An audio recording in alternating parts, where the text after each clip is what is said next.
민중기 특검 얘기를 좀 해볼게요. 지난주에 단독 보도한 내용인데 아직까지도 이 논란이 가라앉지가 않고 있습니다. 가라앉을 수가 없죠. 왜냐면 해명이 해명 같지 않으니까. 미공개 중요 정보를 이용한 거래의 전형적인 외형을 띠고 있어요. 왜 4,000명씩이나 피눈물 흘리고서 피해를 봤는데 민중기 특검만 1억 이상의 이익을 얻고 탈출이 됐느냐. 이상하잖아요. 자기도 자기 해명을 사건으로 접했으면은 받아들였겠어요? 그분 서울지방법원장 3년 하신 분이. 그렇죠. 판사 시절에 이런 사건으로 해서 피고인이랑 변호인이 지인 권유로 샀고 증권사 직원 권유로 팔았습니다. 이렇게 두 줄짜리 변호인 의견서 내면 아 그러세요? 묘하게 무죄! 납득이 되네. 막 이런 그럴 리가 없잖아요. 해명이 되네. 이러고 넘어갔을 거. 묘하게 설득력이 있어. 막 이럴까? 그럴 리가 없잖아요. 보통의 수사기관에서 이런 경우면은 수사에서 배제되는 게 맞거든요. 아 이거는 특검이에요.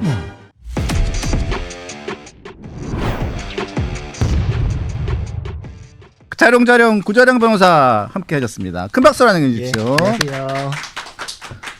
아니 지난주에는 어디 갔다 오셨어요? 아니 사건 때문에 좀 이렇게 집중을 해야 되는 사건들이 요새 좀 많아가지고 그래서 못 나왔어요. 그래서 되게 미안한 마음을 갖고 있었는데 강펀치 그래서 내가 펑크 냈는데 이거 누구 나올까 그런데 이진수 방통위원장님이 딱 나오시더라고요. 그래서 내가 그냥 나온다 그래서 잘렸겠다. 이거는 맞아요. 오히려 내가 먼저 안 나온다고 해가지고 되게 좋아했던 거 아닌가. 불감증 고소원이라고 해야 될까? 감히 청할 좀 없지만 내가 원하는 바였지. 방송이 훨씬 살았겠다. 뭐 이런 생각을 했죠. 그래서. 아니야. 내가 감히 청할 수는 없었지만 원하는 바였어요. 어떻게 타이밍 맞게 딱 그렇게 해서 역시 강펀치가 섭외력도 대단하구나 또 한편 그런 생각도 했었고. 그 얘기 듣고 싶었어요. 이게 뭐지? 다음 주부터 나오지 말란 얘기일까? 막 이러면서. 아이 설마 그렇게 또 오해를 하고 있습니까? 자 민중기 특검 얘기를 좀 해볼게요. 네. 민중기 특검 얘기. 이게 저희 TV조선 단독 보도 내용인데 이게 지난주에 단독 보도한 내용인데 아직까지도 이 논란이 가라앉지가 않고 있습니다. 가라앉을 수가 없죠. 왜냐면 해명이 해명 같지 않으니까. 그냥 뭐라고 말은 했구나 이 정도 차원이지 하나도 의문이 해결이 안 됐거든요. 게다가 이거는 정말 미공개 중요 정보를 이용한 거래의 전형적인 외형을 띠고 있어요. 그러면은 그럼에도 불구하고 저는 아닙니다라는 게 뭐가 팩트가 탁탁 나와야 되는데 예를 들어서 지인의 소개로 샀다. 우리 주변에서 이거 확실하다라고 판사한테 정보 줄 정도로 그런 지인이 도대체 누구냐 이거죠. 근데 그거 못 밝히고 있고 그리고 그거를 나중에 상패기 직전에 증권사 직원의 권유로 팔았다. 그 신의 타이밍을 안 그 직원이 도대체 누구냐. 그리고 그 증권사 직원은 민중기 특검의 전담이 아니잖아요. 그러면은 주변 사람들한테 이거 파세요라고 다 권유를 했어야 되는데 왜 4,000명씩이나 피눈물 흘리고서 피해를 봤는데 민중기 특검만 1억 이상의 이익을 얻고 탈출이 됐느냐. 이상하잖아요. 그러니까 그 증권사 직원도 누구냐 이거죠. 그리고 하필이면 또 그 회사의 대표가 고등학교, 대학교 동기이고 친분이 있는 사이인데 또 그럼 거기하고 연이 없는 별개의 지인이 소개했다? 이게 될까? 이상하잖아요. 그리고 상패되기 직전에 그 대표도 다 팔아먹었거든요. 1,800원에. 근데 가격도 또 똑같아요. 똑같다고 지금 보여지는 거죠? 보도가 나왔어요. 1,800원 똑같은 금액으로 팔았다고. 그러니까 시점도 얼추 비슷한데 금액도 똑같으면 도대체 뭘까라는 거죠. 근데 거기에 대해서 해명한 거는 딱 2개밖에 없거든요. 지인 소개, 증권사 직원의 권유 뭐 이렇게 됐는데 그럼 그 2명 누구냐 이거죠. 지금 이거는 4,000명이 7,000억의 피해를 입은 사건이잖아요. 그러면은 그냥 거기에 들어가 있는 사람들은 다 그냥 손해봤다 이렇게 되는 사건인데 거기서 그냥 똔똔으로 나오는 것만도 대단한 건데 어떻게 수익까지 보고 나올 수 있을까? 이거는 해명이 될 수가 없기 때문에 논란이 계속 커질 수밖에 없고 그리고 보통의 수사기관에서 이런 경우면은 수사에서 배제되는 게 맞거든요. 이거는 기본적이었죠. 경찰도 그렇고, 그렇죠. 검찰도 그렇죠. 일반 수사관도 그렇고, 검사 같은 경우, 평검사 같은 경우도 무조건 배제입니다. 그렇죠. 근데 이건 특검이에요. 특검이고 이거 일반 특검도 아니고 이건 정권 차원에서 하는 특검이고 지금 수사받는 사람이 좀 얼마나 많습니까? 밑에 휘하 8개 팀이 있어요. 8개 팀에서 지금 수사 대상만 지금 제가 보기에는 수십 명이 되는데 지금 기소 대상만 제가 봐도 수십 명이 그렇죠. 되는데 그거를 지휘하는 특검입니다. 그리고 예산만 지금 하루에만 쓰고 있는 돈이 지금 뭐 몇천만, 4천만 원 가까이가 되고 예산만 지금 180억, 190억 뭐 몇백억씩 되는 특검인데 어떻게 그냥 이걸 그냥 그때 지난주에 나왔던 이 해명이 단 두세 줄밖에 안 되는 것 같아요. 그렇죠. 그러고 난 다음에 아직까지도 그 이후에 명쾌한 해명이 더 이상 추가 해명이 없는 상황이에요. 그냥 우리 보고 그냥 그것만 믿으라는 겁니까? 그렇죠. 이해가 안 됩니다. 이해가 안 되죠. 그러니까 자기도 자기 해명을 만약에 사건으로 접했으면은 받아들였겠어요? 그분도 재판했다신 분이잖아요. 그분 서울지방법원장 3년 하신 분이에요. 그렇죠. 원래 보통 2년만 하고 관두는 2년만 해도 진짜 길게 하는 거고 하는 건데 1년 더 연장해가지고 3년을 하신 분이에요. 서울지방법원장만. 그렇죠. 그러니까 오히려 묻고 싶은 거예요. 본인이 그때 판사 시절에 이런 사건으로 해서 피고인이랑 변호인이 2줄짜리 지인 권유로 샀고 증권사 직원 권유로 팔았습니다. 이렇게 2줄짜리 변호인 의견서 내면 무죄네 이렇게 하셨겠나. 그냥 본인은 그냥 예전에 재판하실 때 누가 그렇게 의혹을 받고 있는데 그걸로 이렇게 재판을 하는데 그렇게 누가 해명을 하면 그러세요? 묘하게 무죄! 납득이 되네. 막 이런 그럴 리가 없잖아요. 해명이 되네. 이러고 넘어갔을까? 묘하게 설득력이 있어. 막 이럴까? 그럴 리가 없잖아요. 이 외형상으로는 전형적인 외형을 갖고 있거든요. 그럼 이게 나는 그 전형적인 외형에도 불구하고 아니다라고 팩트가 더 나와야 되죠. 그래 놓고서 지금 뭉개고 가려는 거는 2010년에 지금 매도를 했잖아요. 그러니까 아마 공소시효가 지났다. 그러니까 수사 대상이 되기에 건이 아니다. 이제 이런 여론으로 이렇게 넘겨서 잠재우고 가려고 하는 거 아닌가. 아마 본인이 팩트를 얘기하면 언론사에서 이거는 계속 판판이 깰 것 같아요. 제가 보기에. 그러니까 그게 두려우니까 아예 얘기를 안 하고 뭉개겠다.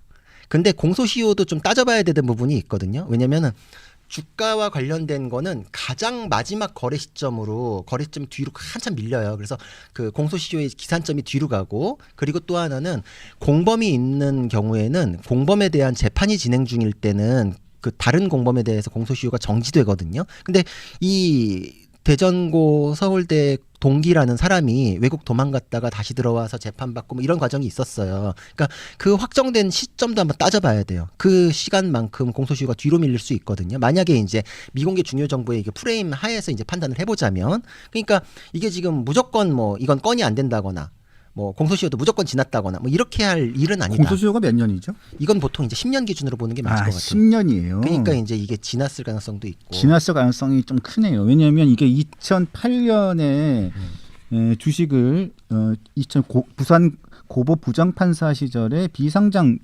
주식이잖아요. 또 이게 그것도 전 비상장 주식을 사기가 힘들잖아요. 힘들죠. 좀 비상장 주식 어떻게 사는지도 몰라요, 저는. 그러니까 지인 권유란 얘기가 나오는 거예요. 네오세미테크 1만 주를 액면가 500원 기준으로 500만 원치를 보유하고 있다고 재산 공개를 했고, 그다음에 만주가 상장 과정에서 무상증자를 거치면서 보유 주식주는 12,036주로 늘어났거든요. 요런 과정이 있어요. 그런 다음에 2010년도에 요 회사 주식을 12,036주를 팝니다. 36주를 파는데 요때 1억 5,874만 원의 차익을 거뒀다고 신고를 했어요. 그러니까 요게 민중기 특검이 본인이 해명한 내용들을 보는 거예요. 보면 한 꽤 많이 30배 정도? 30배 차익인 거죠. 그러니까 이제 지금 뭐 자기는 500만 원의 이건 상권 그 아니라는 공직자 재산 신고 내역을 기준으로 그렇죠. 내역을 기준으로 이렇게 추산을 한 거고, 그렇죠. 본인들이 지금 민중기 특검이 특검 쪽으로 해가지고 본인들이 얘기한 것은 2000년 초에 회사 관계자가 아닌 지인의 소개로 해당 회사에 3,4천만 원 가량 투자했다가 2010년경에 증권사 직원의 매도 권유로 주식을 1억 3천여만 원에 매도하였습니다라고 본인이 해명을 했는데, 이게 3,4천만 원 가량 투자하였다. 이것도 이상해요. 아니, 3천만 원이면 3천만 원, 4천만 원이면 4천만 원인 거지. 3,4천만 원? 투자 금액은 최대한 커 보이는 게 좋으니까 애매하게. 이것도 그냥. 애매하고. 그러니까 이게 모든 게 애매해요. 일단 첫 번째 지인 소개라는 부분. 투자 금액이 정확하지 않다는 부분. 뭉뚱그렸잖아요. 그렇죠. 그다음에 증권사 직원의 매도 권유. 왜 증권사 직원이 민중기 특검한테만 팔라고 해주냐고. 그러니까요. 그 증권사 직원 정말 뭐 신이 내렸나? 상패될 걸 어떻게 알고? 말이 안 되잖아요. 그렇게 그러면 신이 내렸는데 오로지 우리 민판사님한테만 이랬을까요? 이게 이해가 안 되는 거지. 그럼 그때 그 나머지 4천 명은 거기서도 상당 부분은 탈출을 했어야 되는데 나머지는 그러지 못했다라는 게 이상하고, 근본적으로 판사라는 분이 이렇게 비상장 주식 사는 것도 저는 사실 좀 놀랍고, 저는 변호사인데도 주식 거래 안 하거든요. 이런 분들은 정말 뭐 권위도 얻고 싶고 명예도 얻고 싶고 돈도 얻고 싶고 뭐 이런 건지, 이렇게 잡음이 나는 거는 사실 좀 안 해야 되지 맞지 않나. 상장 거래도 충분할 텐데 비상장 주식까지 건드렸나. 이게 좀 이해는 안 돼요. 그런데 이게 좀 요 원래 이 회사의 대표의 판결문에 보면 이게 보면 본인이 이 계좌를 통해 가지고 매도를 했는데 보면 이게 자기가 매도를 했다고 하는 식으로 얘기를 안 하고 다른 사람의 주식을 대신 매도한 부분이 있다는 식으로 기사가 나오고 있어요. 그 부분도 좀 알아봐야죠. 알아봐야 될 부분이에요. 이게 지금 누군가. 왜냐면은 이제 그런 경우들이 있거든요. 자기가 보유하는 주식 비율을 낮추기 위해서 차명으로 주식을 보유하는 대표가 이제 그런 경우들이 있어요. 또 자기가 정보를 줘가지고 자기 주변 지인들을 그 주식을 사게끔 하는 경우도 있고, 그건 완전 차명까지는 아니더라도. 그러니까 이제 그렇게 끌어들인 사람들, 차명인 사람들, 이제 이렇게 해서 정보가 오고 가는 거거든요. 그러니까 그 정보라는 게 거기서 끝났을까?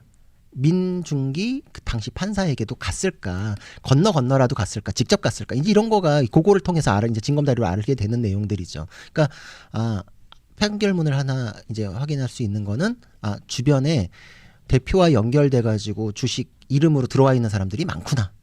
여기까지 이제 판결문 내용이 확인된 거잖아요. 그러니까 지금 이런 인적 관계에도 불구하고 나는 대표 쪽이랑은 전혀 상관없다. 그리고 지인 별도가 또 있다. 그리고 그 지인 별도는 비상장 주식 거래를 어떻게 소개해 줄 수 있는 어느 지위에 있는 사람인지가 당연히 나와야죠. 제가 보기에는 한 달이 건너서라도 회사 관계자하고 연결이 돼 있어야지 그걸 알 수 있고 거래도 소개할 수 있을 것 같거든요.